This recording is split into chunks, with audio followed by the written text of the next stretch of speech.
Bismillahirrahmanirrahim. Assalamualaikum warahmatullahi wabarakatuh. Senang sekali pada kesempatan kali ini Bapak bisa menyapa kalian walaupun lewat media video, tapi kita dapat berjumpa lagi dalam media pembelajaran daring untuk kompetensi kalian rekayasa perangkat lunak ya. Untuk kesempatan kali ini Bapak akan menyampaikan materi untuk mata pelajaran basis data ya. Baik, kita mulai saja untuk mata pelajaran basis data ya. Kita mulai dari pengertian ya.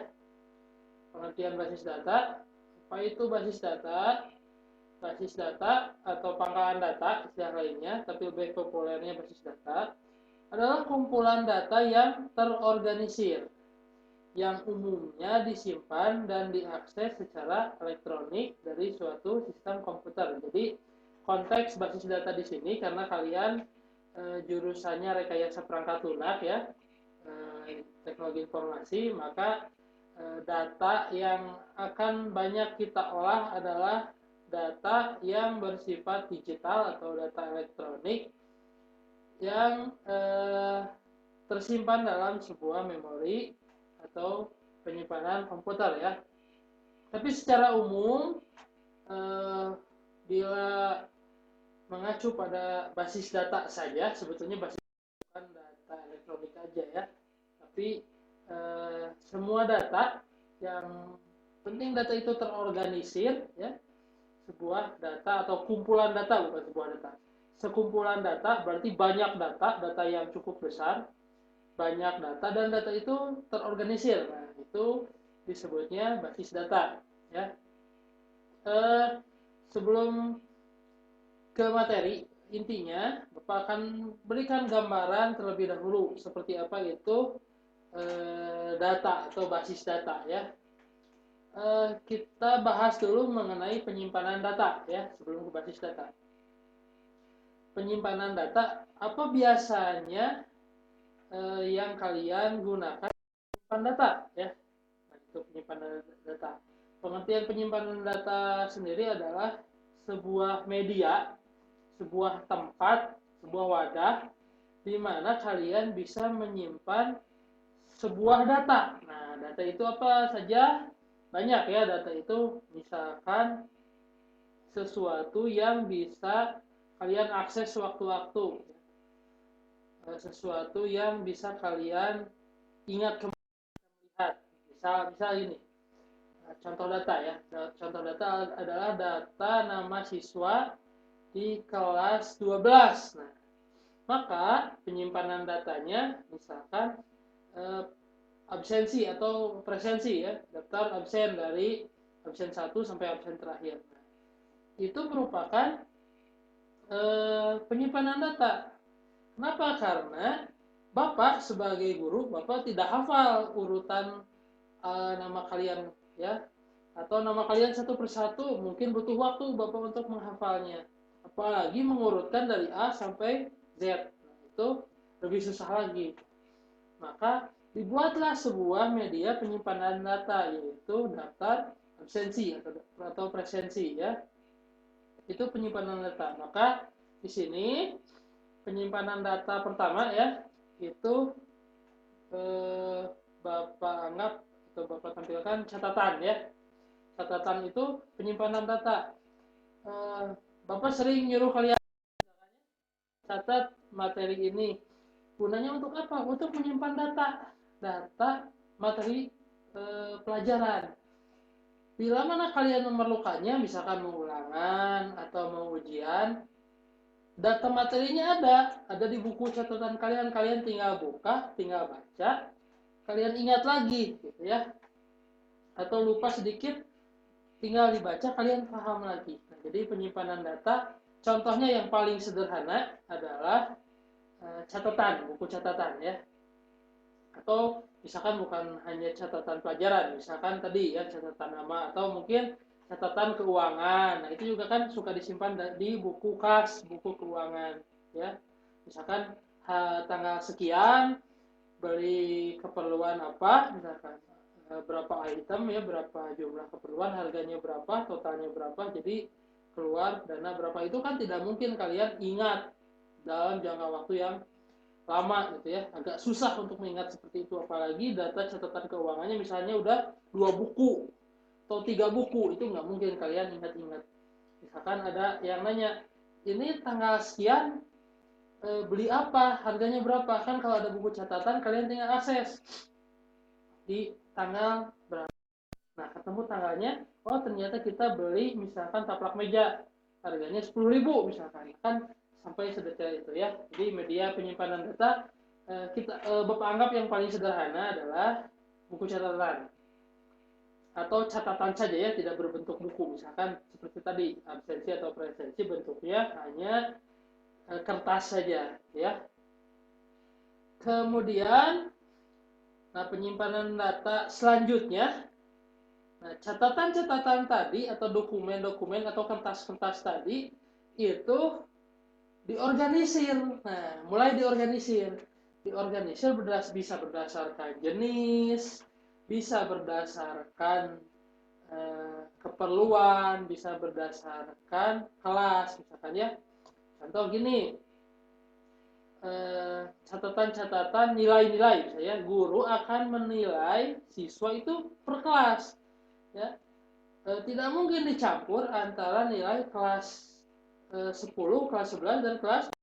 Jadi guru itu ada data nilainya atau data, misalkan kalian ujian nih ya, kalian ujian akhir tahun misalkan kemarin. Nah, itu pasti dikelompokkan, si kertasnya itu dikelompokkan, jawaban kalian itu dikelompokkan. Pertama per mapel, kedua per kelas gitu ya. Tidak mungkin dicampur ya. Jadi dikelompokkan, kertas-kertasnya itu dipilah lagi lalu dikelompokkan. Makanya lebih mudah untuk mengakses data. Kalau dicampur, semua mapel, semua data dicampur. Misalkan cari nama Budi misalkan. Otomatis nyarinya susah kan? Semua file harus dibuka satu persatu, semua kertas harus dilihat satu persatu. Budi itu apa? Misalkan pelajaran basis data, dicari dulu basis data. Nah, kalau dipilah, dari Budi itu kelas apa? Kelas 2, misalkan ya, kelas 12. Mata pelajaran apa? Basis data. Cari amplop di kelas 12, cari amplop atau map misalkan basis data. Nah, dicari, oh ketemu. Lebih mudah ya, lebih terorganisir. Jadi dikelompokkan.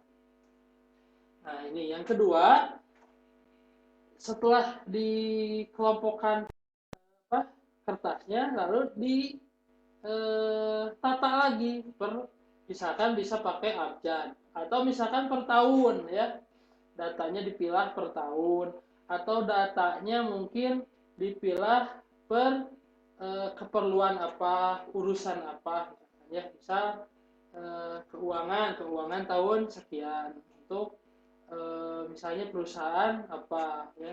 Jadi setelah dikelompokkan ditata lagi berdasarkan abjad ya.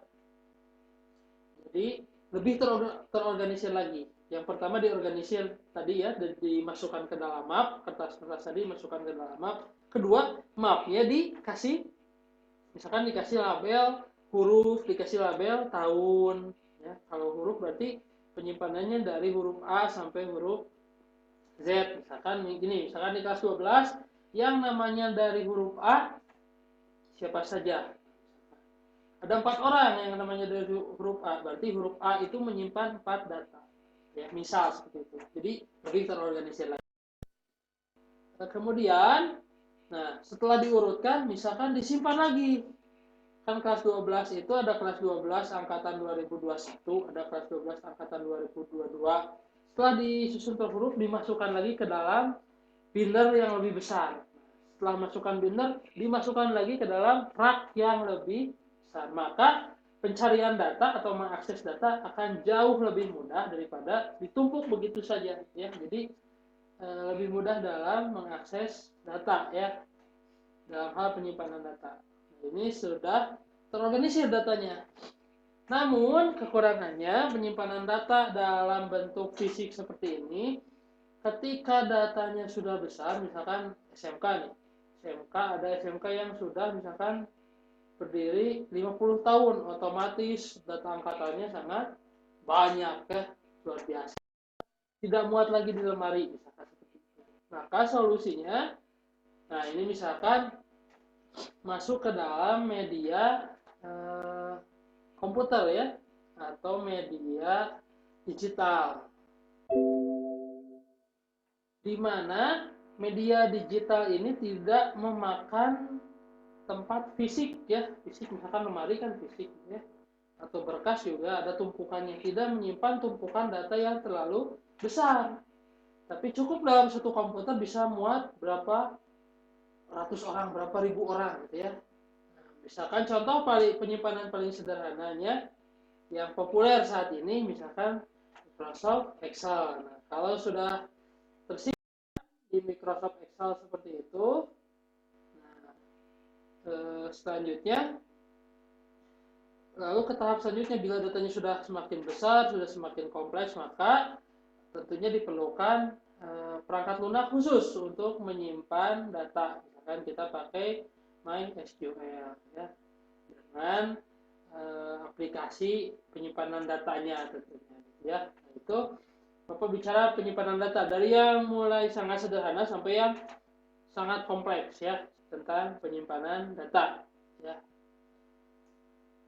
Nah, kemudian selanjutnya setelah membahas penyimpanan data, mungkin kalian cukup paham, ada gambaran, Bapak harap selanjutnya kita bahas ke materi awalnya ya, materi pertama dari mata pelajaran basis data ini, yaitu hierarki basis data ya. Apa itu hierarki basis data? Hierarki basis data itu adalah susunan ya, atau rangkaian data yang akan kita urutkan atau tahapan-tahapan data dari yang paling kecil sampai yang paling besar. Secara umum hierarki basis data seperti ini ya. Ada yang disebut dengan bit, yaitu satuan terkecil dalam sebuah data, sampai nanti ujungnya ada database. Sebetulnya di atas database ini ada lagi, sekarang dikenal dengan big data atau data yang besar, big data ya. Big data itu di atasnya database. Tapi untuk mata pelajaran ini karena database ya, kita sampai database aja ya. Oke, Bapak jelaskan dari yang paling kecil satuannya, yaitu bit ya. Jadi ini satuan basis data dari yang terkecil sampai yang terbesar. Yang terkecil bit, kemudian ada byte, ada field, ada record, ada file, dan ada database ya. Untuk memahami bit, Bapak berikan sebuah ilustrasi sederhana. Misalkan kalian bisa lihat gambar ini. Ketika sebuah tali misalkan ujungnya Bapak ikat ke sebuah tiang, kemudian di ujung satunya lagi Bapak pegang, kemudian talinya itu Bapak naik turunkan, Bapak goncang-goncangkan naik turun, maka kalian bayangkan aja ya, maka ketika Bapak goncangkan talinya akan terbentuk bentuk tali seperti ini ya, gelombang seperti ini ya, sederhananya seperti itu. Ini merupakan gelombang ya, gelombangnya berupa gelombang analog. Nah, mungkin talinya akan berbentuk seperti ini, gelombang analog. Nah, dari sinilah data dimulai ya, data elektronik maksudnya ya, prinsip data dimulai. Gelombang ini menciptakan apa yang disebut dengan pulsa ya. Sekali lagi, gelombang ini menciptakan apa yang disebut dengan pulsa. Apa itu pulsa? Kalian suka beli pulsa kan ya? Ke counter share pulsa, beli pulsa. Pulsa sebetulnya, pulsa adalah bentuk gelombang, di mana bentuk gelombang itu kan ada yang ke atas seperti ini, puncak, dan ada yang paling bawah seperti ini dan seperti ini ya. Yang paling atas itu disebut puncak ya, yang paling bawah disebut gelombang. Nah, satu puncak dan satu lembah ini sebutnya pulsa. Ini kalau sinyal digital. Ada lagi, ini kalau sinyal analog. Ada lagi sinyal digital. Nah, apa bedanya analog dengan digital? Kalian lihat ya. Kalau dimisalkan, puncak ini adalah satu, Bapak beri nilai satu, dan lembah ini yang paling bawah ya, yang paling dasar ini 0, ini 1. Bedanya analog dan digital itu, balikan lagi. Bedanya analog dan digital itu, kalau analog antara 1 dan 0, kalian lihat bentuknya. Itu ada nilai antara 1 dan 0. Misalkan antara 1 dan 0 itu kan ada nilai ya. Ada 0,001, 0,002 dan seterusnya sampai 0,9999 sampai akhirnya ada angka 1 ya. Jadi antara 1 dan 0 itu ada angka di antaranya. Analog. Adapun sinyal digital bentuknya seperti ini. Kalau sinyal digital itu hanya mengenal angka 1 dan angka 0 ya. Kalau tidak 0, 1, kalau tidak 1, 0. Dan seterusnya itu akan kalian pelajari di mata pelajaran sistem komputer ya. Bu Nanda ya ngajarnya. Kalau sekarang. Tapi karena kalian sudah kelas 11 dan kelas 12 mungkin sudah kelewat mata pelajaran itu. Jadi Bapak jelaskan secara lebih spesifik ya. Jadi lihat lagi gelombang digital ini hanya ada puncak langsung. Nah, kalau ini kan ada di antaranya gitu ya. Tidak langsung ke 0, antara 1 itu tidak langsung ke 0. Kalau ini dari 1 langsung drastis 0, 1 lagi, 0 lagi, 1 lagi, 0 lagi. Nah, setiap 1 atau 0, jadi sebuah gelombang itu kemungkinannya 1 dan 0. Nah, itulah yang disebut dengan pulsa gitu ya. Oke. Ada istilah bit ya, satuan terkecil. Nah, satuan bit ini adalah satuan sistem biner yang diisi angka 0 dan 1. Di mana 0 diartikan sebagai ada muatan listrik atau ada listrik gitu ya. Maaf, tidak ada listrik kalau 0. Tidak ada muatan listrik. Kalau 1 ada muatan listrik. Jadi 0 itu tidak ada muatan listrik, 1 itu ada muatan listrik. Jadi bit itu kalau Bapak ibaratkan ada sebuah kotak gitu ya. Kalian bayangkan aja sebuah kotak. Nah, kotak itu hanya bisa diisi nilai 1 dan 0 ya. Kalau ada sinyal listrik atau ada cahaya berarti 1, kalau tidak ada sinyal listrik atau tidak ada cahaya berarti 0. Nah, itu bit, satuan terkecil dalam data. Sebutnya bit. Kemudian ada byte. Byte kumpulan bit, di mana bit itu disatukan maka disebut byte. Biasanya beberapa deret bit, biasanya 4 bit itu ya 1 byte ya dihitungnya. Kemudian ada lagi field. Nah, field ini adalah kumpulan karakter yang membentuk suatu arti tertentu. Jadi kalau tadi byte itu misalkan gini, ke sistem biner ya. Biner itu kan angka tapi hanya 0 dan 1 ya. Kalau 00 berarti nilainya angka 0. Kalau 01 berarti nilainya angka 1. Kalau 11 berarti nilainya angka 3 gitu ya. Kalau 10 berarti angka 2. Nah, itu kalau huruf A, huruf B seperti apa? Itu ada ya aturan biner ya. Jadi si bit-bit tadi mengisi ruang-ruang yang disediakan oleh komputer, ruang-ruang yang disediakan oleh basis data ya. Nah, ketika kumpulan byte ini huruf B dan huruf C misalkan digabung. Nah, karakter-karakter ini, karakter itu angka atau huruf ya. Bapak perjelas karakter itu kalau tidak huruf, angka atau simbol. Nah, ketika karakter-karakter ini disatukan dan membentuk arti tertentu ya, misalkan huruf S, A, T, dan U. Nah, jadi kalau disatukan jadi kata ya, karakter-karakter disatukan jadi ada artinya. Nah, itu disebut dengan field ya.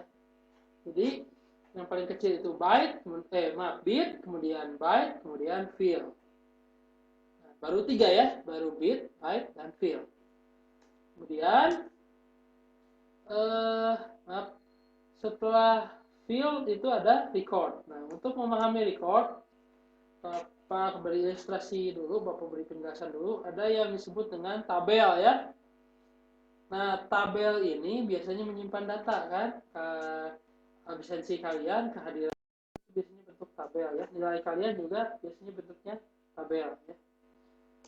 Nah, fill itu karena membentuk sebuah makna ya, ada artinya. Misalkan dalam sebuah tabel, satu kotak ini disebut fill ya. Jadi ada 4 kotak ini disebut 4 field. Nah, serangkaian field ini, satu kolom seperti ini, itu kita sebut dengan record ya. Jadi rangkaian field, kalau field disatukan disebut record. Misalkan gini, ada field itu nama ya, nama siswa misalkan. Nama siswa kan banyak ya, nama siswa 1, 2, 3, terus ada 4 siswa. Nah, nama siswa itu kan nama kolomnya nama siswa atau nama. Nah, nama itu disebut dengan record ya. Selanjutnya, nah ini tabel yang udah diisi ya.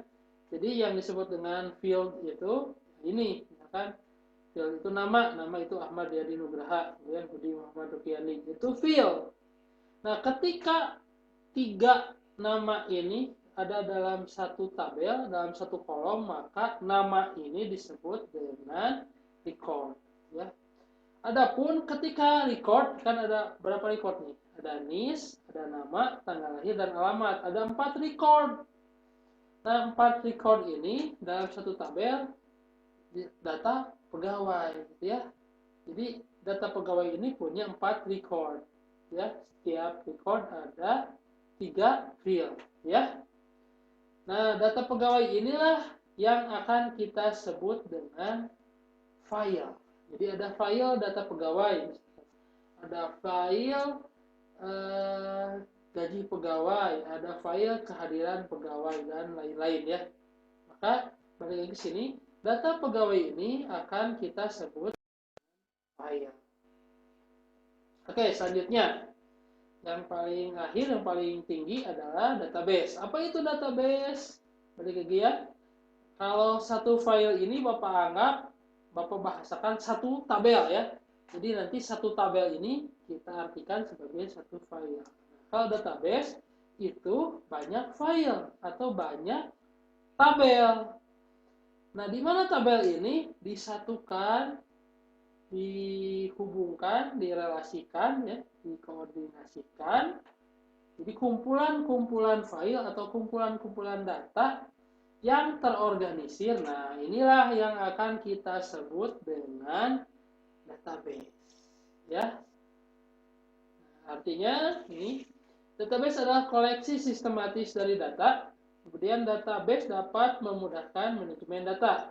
Contoh, database perpustakaan menyimpan data buku, data anggota, data transaksi, data peminjaman dan pengembalian. Jadi misalkan tadi ya, ada file itu kan tabel ya atau data. Nah, file itu ada file buku ya, daftar buku, ada file daftar anggota, ada file data transaksi peminjaman, pengembalian ya.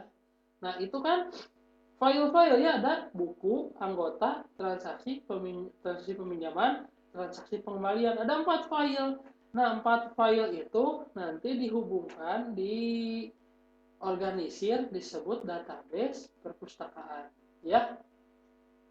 Nah, sekian dulu mungkin materi untuk database dari Bapak. Terima kasih kalian telah menyimak video ini dari awal sampai akhir. Kalau ada yang kurang kalian pahami, bisa tulis di kolom komentar ya, atau kalian bisa tanya langsung ke Bapak melalui grup WhatsApp. Adapun materi ini nanti akan Bapak share di Google Sites ya, dalam bentuk website. Akan Bapak share di grup WhatsApp linknya ya. Terima kasih kalian telah menyimak, telah memperhatikan. Mohon maaf bila ada kekurangan dari Bapak. Akhir kata Bapak ucapkan wabillahi taufiq wal hidayah. Wassalamualaikum warahmatullahi wabarakatuh.